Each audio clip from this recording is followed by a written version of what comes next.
A história da igreja quimbanguista é uma história muito rica e é uma história que está ligada às grandes potências. E para melhor entender e enquadrar esta história na dinâmica da história universal, é preciso nós apresentarmos primeiro o contexto do surgimento do quimbanguismo. Como é do nosso conhecimento, há dois fatores que caracterizam a vida do africano. É a pobreza e a opressão. É nessa circunstância que surge o quimbanguismo, ou a igreja quimbanguista. Quando nós falamos da opressão ou da pobreza, nos nossos estudos constatamos que há 4 tipos de pobreza. A pobreza intelectual, a pobreza espiritual, a pobreza moral e a pobreza social. A pobreza social é o somatório da pobreza intelectual, espiritual e moral. O que é muito fundamental, que vamos frisar, é a pobreza espiritual. Realmente, o africano, no seu desenvolvimento, utilizou vários tipos de espiritualidade. E esse tipo de espiritualidades não renderam positivamente ao desenvolvimento espiritual dos africanos. E por isso não conseguiu resistir às invasões que a África viveu. A partir do Egito, quando houve a queda da civilização, da antiga civilização do Egito, a África entrou num obscurantismo absoluto em termos da espiritualidade. E isso levou o continente africano no processo da escravatura, no processo da colonização. É nesse contexto que o quimbanguismo surge, porque quando vejamos o tempo em que Simão Kimbangu surgiu, a África estava numa situação desastrosa, intelectualmente, espiritualmente, moralmente e socialmente. A África estava a clamar, tinha choros, havia gritos. É nessa circunstância que os africanos necessitavam de um consolador para lhes levar no processo da libertação.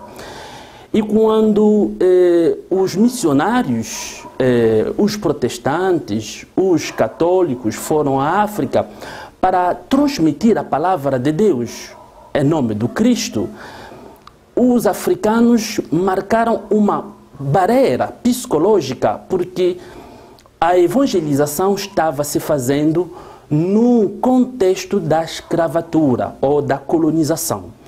E realmente os africanos não tinham possibilidade de viver a essência do processo da libertação e do renascimento espiritual.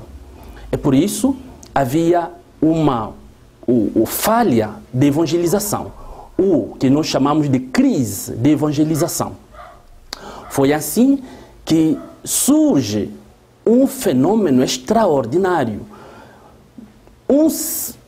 Vários séculos depois da morte do nosso Senhor Jesus Cristo, o nosso Senhor Jesus Cristo vai aparecer a um africano que vai estabelecer uma aliança com o Cristo no sentido de receber uma missão para poder levar ou transmitir a palavra de Deus aos africanos que estavam num estado de opressão, num estado de depressão psicológica, depressão espiritual. Foi assim que Simão Kimbangu surge com a bandeira da evangelização para poder transmitir a palavra de Deus, a palavra do Cristo aos africanos. Nesse sentido, Simão Kimbangu pregou sobre o renascimento espiritual. O que está escrito no João 3,3. O Cristo disse a Nicodemos: quem não vai nascer de novo não pode ver o reino de Deus.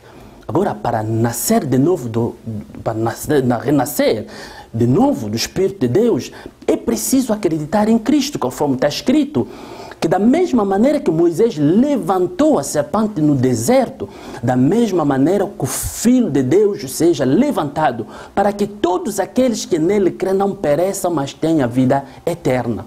Só nessas condições que um cristão que acredita em Cristo pode ganhar regalias de manifestar o poder do Espírito Santo através dos dons que estão espelhados no primeiro livro dos Coríntios, capítulo 12. São 9 dons do Espírito Santo que são disponibilizados quando um crente é arrependido e aceita Cristo como Salvador. Infelizmente, essa mensagem, essas regalias não podiam ser possível os africanos alcançar, porque naquela altura a missão de evangelização estava em crise, porque o sistema colonial colocou a igreja como um elemento fundamental para manter o povo africano no obscurantismo ou na colonização. É nessas condições que Simão Kimbangu vai surgir no sentido de reabilitar, reaviver ou vivificar a palavra de Deus com muitas ações. Foi assim que em 1921, concretamente dia 6 de abril de 1921, Simão Kimbangu vai começar a sua missão através da cura da mamã Kiantondo, que tinha situações de doença difícil, tinha dores de cabeças e não podia levantar. Era uma doença de muito tempo e o Cristo ordenou para Simão Kimbangu para curá-la.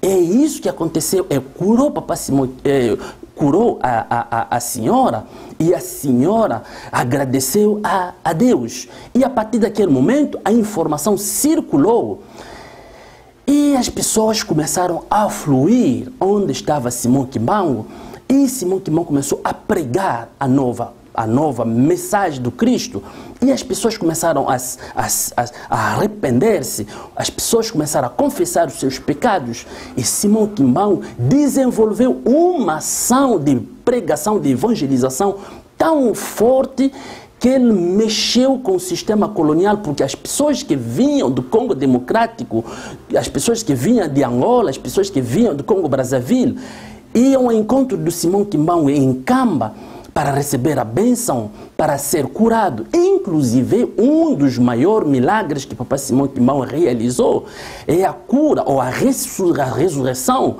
de uma senhora que tinha morrido há 3 dias, e chegando em Kamba, eles saíram de Angola para Nkamba, onde o morto era estendido, e Simão Kimbangu, em nome do Cristo, ele ressuscitou o morto.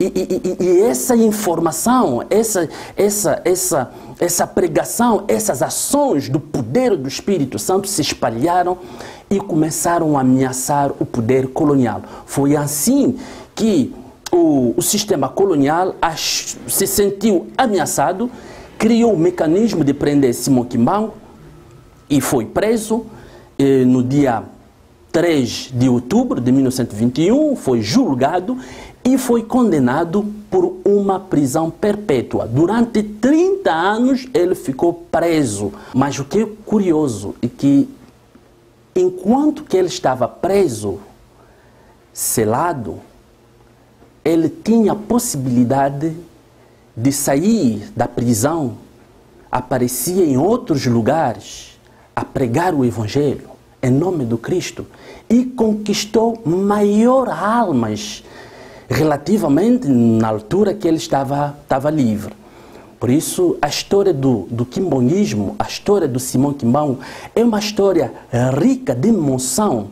E neste preciso momento, vários teólogos estão envolvidos para poder estudar e desenvolver teologias em volta da ação, em volta da obra do Simão Kimbangu. E neste preciso momento, a história do Simão Kimbangu é uma matéria de reflexão, um estudo nas universidades, no sentido de irmos buscar os elementos fundamentais da história e da teologia que estão nessa rica história que pode ser considerado como um patrimônio mundial.